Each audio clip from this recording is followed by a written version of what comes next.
Sivareddy AISF రాష్ట్ర ప్రధాన కార్యదర్శి. వాళ్ళ తిరుపతి జిల్లాలో ఉన్నటువంటి మోహన్ బాబు యూనివర్సిటీ అయిన తర్వాత ఈరోజు విద్యార్థుల దగ్గర నుంచి యథేచ్ఛగా ఫీజులు వసూలు చేస్తూ ఉన్నారు. గత సంవత్సరమే మోహన్ బాబు విశ్వవిద్యాలయంలో చదువుతున్న ఇంజనీరింగు, ఫార్మసీ, డిప్లొమా విద్యార్థుల దగ్గర అనధికారికంగా వసూలు చేస్తున్నటువంటి ఫీజుల దోపిడీ మీద గతంలో ప్రభుత్వానికి కానీ ఉన్నత విద్యాశాఖ అధికారులకు ఇచ్చినా కూడా ఏమాత్రం కూడా పట్టించుకునే పరిస్థితి కనపడలేదు. ఇప్పుడు కూడా మనం మోహన్ బాబు విశ్వవిద్యాలయంలో ఇంజనీరింగ్ విద్యార్థులకి ఎవరైతే ఈ ఎంసెట్ క్వాలిఫై అయ్యి మొదటి ఫేజ్లో కౌన్సిలింగ్ జాయిన్ అవుతారో అటువంటి విద్యార్థులందరికీ కూడా కన్వీనర్ కోటాలో ప్రభుత్వమే పూర్తి స్థాయిలో ఏ ఇంజనీరింగ్ కాలేజీకైనా కూడా ఫీజు చెల్లిస్తుంది. అదే పద్ధతుల్లో డీమ్డ్ యూనివర్సిటీగా ఉన్నటువంటి మోహన్ బాబు విశ్వవిద్యాలయంలో కూడా 35% సీట్లని కన్వీనర్ కోటాల్లో ఈరోజు గవర్నమెంట్ కేటాయించింది. అటువంటి విద్యార్థులకి 70,000 రూపాయల ఫీజుని ప్రభుత్వమే చెల్లిస్తూ ఉంది. కానీ మోహన్ బాబు విశ్వవిద్యాలయంలో ఉన్నటువంటి అక్కడ మేనేజ్మెంట్ మాత్రం 70,000 రూపాయలతో పాటు అదనంగా మిస్లీనియస్ ఫీజు అని చెప్పేసి ప్రతి ఏటా 22,000 రూపాయలు ఈరోజు విద్యార్థుల దగ్గర వసూలు చేస్తూ ఉండేది. మరి విద్యార్థులు తల్లిదండ్రులు వాళ్ళు అడిగిన తర్వాత ఏంటి ఈ ఫీజు మేము ఎందుకు కట్టాలి, ప్రభుత్వం 70,000 కదా చెప్పిందని చెప్తే వారి మీద ఏదో రకంగా హెచ్ఓడీల దగ్గర నుంచి కానివ్వండి, వారి దగ్గర ఒత్తిడి తీసుకురావడం, అటెండెన్స్ లేకపోతే వాళ్ళని డిబార్ చేయడం, లేకపోతే అక్కడ ఉన్నటువంటి బౌన్సర్లతో ఈరోజు కొట్టేటువంటి ఒక దుర్మార్గమైన పరిస్థితి మోహన్ బాబు విశ్వవిద్యాలయంలో చూస్తున్నాం. అదే ఒక కన్వీనర్ కోటాలో సీట్లు రానటువంటి విద్యార్థుల దగ్గర అయితే 3 వంతులుగా ఫీజులు వసూలు చేసుకొని ప్రభుత్వం చెప్తా అంటే ఈరోజు 2,10,000 రూపాయలు అవుతుంది ఒక్కొక్క ఇంజనీరింగ్ సీటు. అంటే 3 ఇంతలు ప్రభుత్వం చెప్పిన పద్ధతుల్లో అంటే. కానీ ఈరోజు 3 లక్షల నుంచి 4 లక్షల రూపాయలు ఈరోజు డొనేషన్ల పేరుతో ఈరోజు మోహన్ బాబు విశ్వవిద్యాలయంలో సిఎస్సి సీటు కానీ, ఈసీ కానీ, ఏ ఇంజనీరింగ్ డిపార్ట్మెంట్ సీట్ తీసుకున్నా కూడా వసూలు చేస్తూ ఉన్నారు. ఇదే కాకుండా ఎవరైతే ముఖ్యంగా ఈరోజు హాస్టల్లో చదువుతున్నారు, మోహన్ బాబు విశ్వవిద్యాలయంలో హాస్టల్లో ఉన్నటువంటి విద్యార్థులకి 1,20,000 రూపాయల నుంచి 1,70,000 రూపాయల వరకు హాస్టల్ ఫీజులు వసూలు చేస్తూ ఉన్నారు. కానీ హాస్టల్లో చేరకుండా మోహన్ బాబు విశ్వవిద్యాలయం సరౌండింగ్లోని రంగంపేట నుంచి కానివ్వండి, లేకపోతే పక్కన ప్రైవేట్ పీజీ హాస్టల్స్ నుంచి కానివ్వండి, తిరుపతి ప్రాంతం నుంచి కానివ్వండి, సరౌండింగ్లో ఉన్నటువంటి 10-15 కిలోమీటర్ల నుంచి ఎవరైతే విద్యార్థులు వస్తారో అటువంటి విద్యార్థులు డే స్కాలర్స్గా వస్తున్న విద్యార్థుల దగ్గర కూడా ఈరోజు ప్రతి సంవత్సరం 20,000 రూపాయలు ఫీజు కట్టాల్సిందని చెప్పారు ఈరోజు మేనేజ్మెంట్. ఈరోజు వాటికి అందరికి కూడా నోటీస్ బోర్డులో ఈరోజు అందిస్తుంది. అంటే 20,000 రూపాయలు ఎందుకు కట్టాలి విద్యార్థులు అంటే మధ్యాహ్నం భోజనం, డే స్కాలర్స్ మధ్యాహ్నం భోజనం కాలేజీలో తినకపోయినా కూడా ఈరోజు 20,000 రూపాయలు ఫీజు కట్టాలంటే ఈరోజు మోహన్ బాబు విశ్వవిద్యాలయం విద్యార్థులు చదువులు చెప్పడానికి ఉండదా, లేకపోతే ఫీజుల పేరుతో విద్యార్థుల తల్లిదండ్రుల రక్తం తాగడానికి ఉండదు కూడా ఈరోజు తెలియని పరిస్థితి ఉండాలి. అందుకే మోహన్ బాబు గారు అనేక విషయాల్లో కూడా చెప్తా ఉన్నారు, నేను మంచి విద్యను అందిస్తా ఉన్నాను, తర్వాత విద్యార్థులందరికీ పేద విద్యార్థుల నుంచి మంచి ఎడ్యుకేషన్ ఇచ్చి ఉచితంగా అందిస్తానని పైకి గొప్పలు చెప్తున్నారు. కానీ ఈరోజు కాలేజీలో జరుగుతున్న వాస్తవ విషయాల మీద బయటకు రమ్మని చెప్పండి. ఎక్కడా కూడా ఎవరైతే బయటకు వచ్చి వాళ్ళ పేరెంట్స్ కానీ అడిగితే వారి మీద బౌన్సర్లతో దాడి చేసే ఒకటి పరిస్థితి ఈరోజు మోహన్ బాబు విశ్వవిద్యాలయం నెలకొంటా ఉన్నది. అందుకోసమే ఈరోజు ఏఐఎస్ఎఫ్గా గతంలో కూడా AICTE all India council of technical ఎడ్యుకేషన్కి మేము ఇప్పటికే 10 రోజుల ముందే కంప్లైంట్ కూడా ఇవ్వడం జరిగింది. మోహన్ బాబు విశ్వవిద్యాలయంలో ఈరోజు డే స్కాలర్స్ దగ్గర తీసుకున్న ఫీజులకు రిసిప్ట్లు కూడా ఇచ్చే పరిస్థితి కనపడలేదు. అదేవిధంగా కౌన్సిలింగ్లో జాయిన్ అయిన విద్యార్థులు 35% కౌన్సిలింగ్లో జాయిన్ అయిన విద్యార్థులకి మిస్లీనియస్ ఫీజు కింద వాళ్ళకి రిసిప్ట్లు ఇవ్వడం లేదు. అంటే ఈరోజు ఇదంతా కూడా వాళ్ళంతా కూడా డబ్బులు ఫీజులు దోపిడీ చేస్తున్నారు. అందుకోసమే పెద్ద ఎత్తున మోహన్ బాబు విశ్వవిద్యాలయంలో జరుగుతున్న ఫీజుల దోపిడీ మీద తక్షణమే రాష్ట్ర విద్యాశాఖ మంత్రి నారా లోకేష్ గారు స్పందించాలి. కన్వీనర్ కోటాలో చేరిన విద్యార్థులకు ఎటువంటి ఫీజులు లేకుండా కూడా ప్రభుత్వమే ఇస్తున్న ఫీజుతో పిల్లలందరినీ కూడా మంచి ఎడ్యుకేషన్ ఇవ్వాలని చెప్పేసి ఏఐఎస్ఎఫ్గా రాష్ట్ర ప్రభుత్వాన్ని, రాష్ట్ర విద్యాశాఖ మంత్రిని కోరుతున్నాం. మోహన్ బాబు గారు అటువంటి ఫీజులు దోపిడీని ఆపకపోతే ఖచ్చితంగా రేపు వచ్చేటటువంటి వారంలో మేము ఏఐఎస్ఎఫ్ జిల్లా సమితిగా పెద్ద ఎత్తున తిరుపతి జిల్లా సమితి ఆధ్వర్యంలో అవసరమైతే రాష్ట్ర వ్యాప్తంగా ఏఐఎస్ఎఫ్ నాయకత్వము చేసుకొని చెల్లో మోహన్ బాబు యూనివర్సిటీ ఇచ్చి ఫీజుల దోపిడీ అరికట్టేంత వరకు కూడా పోరాటం చేస్తామని ఏఐఎస్ఎఫ్గా ఈరోజు తెలియజేస్తా ఉన్నాం.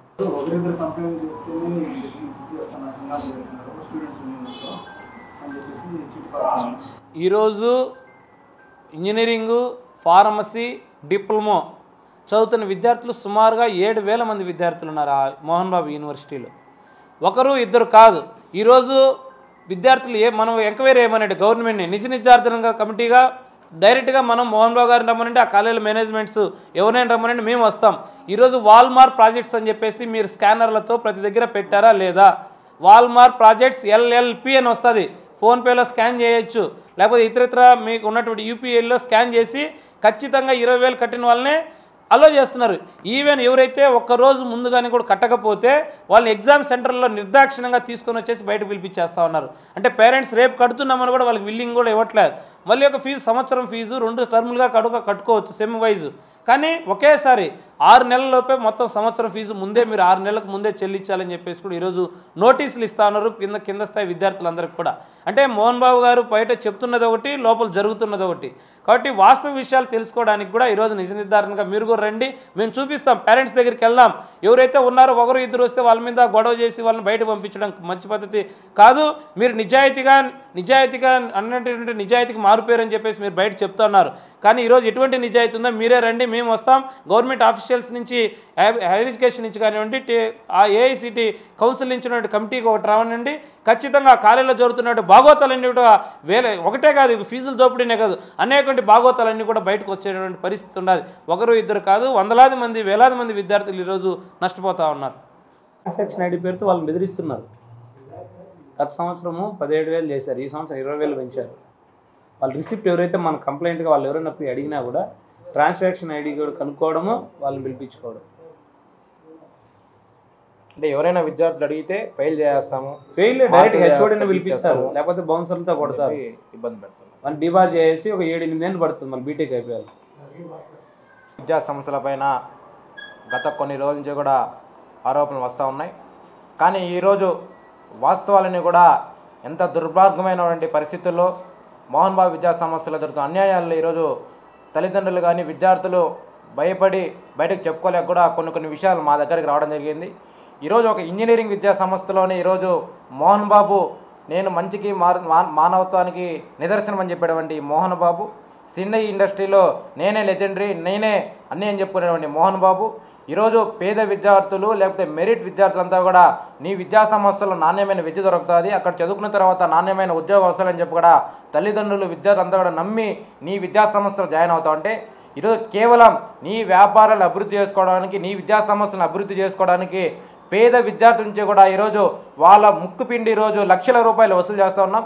దీనిపైన కూడా ప్రభుత్వాలు కూడా ఈరోజు గతంలో ఉన్న ప్రభుత్వం కానీ ఈ ప్రభుత్వం కానీ మోహన్ బాబుకి రియంబర్స్మెంట్ ఇవ్వాలని చెప్పి విద్యార్థుల్ని తొడుక్కోవచ్చు రోడ్డు మీద కూర్చోబెట్టిన మోహన్ బాబు ఈరోజు అదే విద్యార్థుల దగ్గర నుంచి కూడా నువ్వు లక్షల రూపాయలు ఏ కారణాలతో వసూలు చేస్తున్నావో ఒకసారి ఆలోచించు.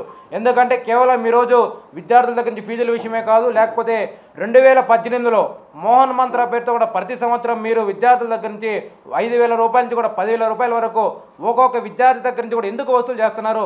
మీ ఫంక్షన్ చేసుకోవడానికి, నీకు బయట ఉన్నటువంటి సినిమా హీరోలను లేకపోతే సినిమా నటిస్తున్నటువంటి కామెడీ యాక్టర్లు తీసుకొచ్చి ఈరోజు మీరు యాక్ట్ చేసుకోవడానికి విద్యార్థుల దగ్గర నుంచి కూడా ప్రతి సంవత్సరం మోహన్ మంత్ర పేరుతో పెద్ద దందా జరుగుతుంది. దీనిపైన కూడా ఎక్కడ బయటకు రాకుండా విద్యార్థులను అణచివేస్తూ ఉన్నారు. మీరు ఇందాక చెప్పినట్టు బౌన్సర్లు ఎవరైతే కూడా లోపల ఎవరైతే ఇది అన్యాయం జరుగుతుంది, ఇక్కడ అక్రమం జరుగుతుంది, ఎందుకు ఇంత డబ్బులు కట్టాలని చెప్పి కూడా ఎవరైనా విద్యార్థులు కానీ తల్లిదండ్రులు అడిగితే వాళ్ళని కొట్టడం, బయట రానికుండా అదిమేయడం ద్వారా ఈరోజు విద్యార్థులు చాలా భయాందోళన కోరుతున్నారు. అఖిల భారత విద్యార్థి సమైక్య ఏఐఎస్ఎఫ్గా రాష్ట్ర ప్రభుత్వం ఒకటే కోరుతూ ఉన్నాం. ఈరోజు ఏ విద్యా సంస్థలు అయినా సరే విద్యార్థి సంఘాలు కానీ విద్యార్థి నాయకులు చొరవ తీసుకుని వెళ్ళి ప్రయత్నం చేసే పరిస్థితులు ఉన్నాయి. కానీ ఈరోజు మోహన్ బాబు విద్యా సంస్థలు మాత్రం బయట విద్యార్థులకి అదేవిధంగా బయట విద్యార్థి సంఘాలకి అనుమతి లేకుండా మీరు లోపలికి రాకూడదు, ఇక్కడ నా అడ్డ, ఇది నా రాజకోట, ఇక్కడ ఏం జరిగినా మమ్మల్ని పట్టించుకోకూడదని చెప్పి కూడా గేటు దగ్గర బౌన్సర్లు పెట్టేసి ఏం జరుగుతుందో కూడా తెలియకుండా ఈరోజు కొన్ని సంఘటనలు జరుగుతున్నాయి. కాబట్టి రాష్ట్ర ప్రభుత్వం నేను ఒకటే కోరుతా ఉన్నా, సిట్టింగ్ జడ్జి ద్వారా విచారణ జరపాలి. అక్కడ ఏం జరుగుతున్నాయి, హాస్టల్ బ్లాక్లో ఏం జరుగుతున్నాయి, ఇంజనీరింగ్ కాలేజీలు ఏం జరుగుతున్నాయి, డిగ్రీ కాలేజీలు ఏం జరుగుతున్నాయి, ఫార్మసీ పేరుతో లేకపోతే పాలిటెక్నిక్ అడ్మిషన్ల పేరుతో మీరు మేనేజ్మెంట్ ద్వారా ఎంతెంత వసూలు చేస్తున్నారో ఈరోజు మీరు చెప్తున్నారు. హాస్టల్ ఫీజు 1,40,000 రూపాయలు అయితే కేవలం 70,000కు 80,000కు మాత్రమే రిసిప్ట్ ఇస్తున్నారు. మిగతా డబ్బంతా కూడా బ్లాక్ మనీ, బ్లాక్ డబ్బుల రూపాయన మీరు రిసిప్ట్ లేకుండా ఒత్తిడి చేస్తూ ఉన్నారు. డే స్కాలర్స్ కూడా ఈరోజు బయట నుంచి పల్లెటూరు నుంచి కానీ లేకపోతే 20-30 కిలోమీటర్ సరౌండింగ్ నుంచి వచ్చినటువంటి విద్యార్థులు కూడా ఖచ్చితంగా మోహన్ బాబు విద్యా సంస్థలో ఉన్న క్యాంటీన్లే మీరు తినాలా, మీరు బయట నుంచి క్యారీలు తెచ్చుకోవడం చెప్పి కూడా విద్యార్థుల దగ్గర నుంచి కూడా దాదాపుగా 30,000 నుంచి 40,000 రూపాయలు విద్యార్థుల దగ్గర ముక్కిపిండి ఖచ్చితంగా నా క్యాంటీన్లో తినాలని చెప్పి కూడా ఇది ఎక్కడ ఈ సిస్టమ్ ఎక్కడ ఉంది, ఈ చట్టం ఎక్కడ ఉంది? ఏ విద్యార్థి అయినా సరే ఇంటి దగ్గర నుంచి వచ్చేటప్పుడు క్యారీలు తెచ్చుకోవచ్చు, కానీ నా క్యాంటీన్లో తినాలని చెప్పి కూడా మోహన్ బాబు విద్యా సంస్థలో ఇంత అరాచకం జరగడం అనేది చాలా బాధాకర విషయం. అదేవిధంగా రంగంపేట దగ్గర నుంచి కూడా కేఎం కాలేజ్ వరకు కూడా చాలా పీజీ హాస్టల్ ఉన్నాయి. ఈ పీజీ హాస్టల్ని కూడా ఎవరో బయట ఉన్నటువంటి వ్యక్తులు కాదు, మోహన్ బాబుకి ఎవరైతే అనుచరులుగా ఉంటారో, ఎవరైతే బినామీలుగా ఉన్నారో ఈ హాస్టల్ని కూడా వాళ్ళవే. ఒక్కొక్క విద్యార్థి దగ్గర నుంచి కూడా 7,000 రూపాయలకి ఒక్కొక్క విద్యార్థి దగ్గర నుంచి నెలకి వసూలు చేస్తూ ఉన్నారు. ఎక్కడుంది? ఒక హాస్టల్కైనా ఫైర్ సేఫ్టీ ఉందా, లేకపోతే పర్మిషన్ ఉందా, లేకపోతే పంచాయతీ దగ్గర నుంచి అనుమతి ఉందా, ఈరోజు ఎన్ఓసి ఉందా? కనీసం మీరు కట్టేటువంటి బిల్డింగ్లు అని చెప్పి కూడా ఏ ప్రభుత్వ అధికారి కానీ, ఏ పంచాయతీ అధికారి కానీ, ఏ ప్రభుత్వం అయినా సరే మోహన్ బాబుకి అనుకూలంగా మాట్లాడతాం తప్ప అక్కడ చదివేటువంటి విద్యార్థులకి ఎక్కడా కూడా సపోర్ట్ చేసే విధంగా, అక్కడ జరిగినటువంటి వాస్తవ పరిస్థితులు బయట తెలియని విధంగా ఈరోజు రాష్ట్ర ప్రభుత్వం కూడా ఉంది. కాబట్టి అఖిల భారత విద్యార్థి సమైక్యగా ఏఐఎస్ఓ చెప్తా ఉన్నాం, గడిచినటువంటి సంఘటనలపైన విచారణ జరపాలా. అదేవిధంగా ప్రస్తుతం మోహన్ బాబు విద్యా సంస్థల్లో డ్రీమ్డ్ యూనివర్సిటీ చేసిన తర్వాత ఏ రకమైన ఫీజులు వసూలు చేస్తున్నారు, ఎంతమంది విద్యార్థులు ఇబ్బంది పడుతున్నారని కూడా సిట్టింగ్ జడ్జి ద్వారా విచారణ జరిపించాలని చెప్పి కూడా మేము ఏఐఎస్ఓగా డిమాండ్ చేస్తూ ఉన్నాం.